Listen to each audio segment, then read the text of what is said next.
তো বাবু বিয়া শাদী করতে না আমার বোনের গিয়ে বউটা দেখাই দিতা না। তুমি কো না অক্ষণ মনে করো আমি উদয়পুর যাইম মাসি তুমি শুধু কইও কথাটার ভিতরে যুক্তি আসেনি আমি এক্ষণে উদয়পুর যাইম মনে করো 200 টাকা লইয়া গেছি আমি কিন্তু 200 টাকার থেকে কিন্তু 100 টাকা কিন্তু রিটার্ন লইয়াম গাড়ি ভাড়া মনে করো 40-40-80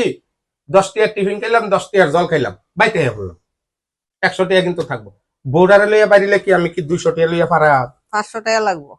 500 টাকা হইতো না না 200 তো এদিকে 400 তো গেছে এখন বউরে লইয়া বাড়ি সিএবিডি না কি নাইবো হ করতে আমি এলা খালি হাতে বড় আর সিএবিডি কি আইবো না না এবিডিরা খালি হাতে আনলে বাইতে বাপের বাইতে ফোন করে দিত না কি জামাইয়ের কাছে বিয়া দিছো আমারে অশান্তি দে এবিডি কিন্তু কইতো না হুদ্দা যে টিয়া ডিজে নষ্ট যে করতেছে এটা আর বুঝতো না কইতো না দুষ কিন্তু পরের বলা রই হ্যাঁ এবারে মায়ের যে দুষ এটা কিন্তু কইতো না একবার কইতো না তো আমি চাই এই বেতল আমি না পারতাম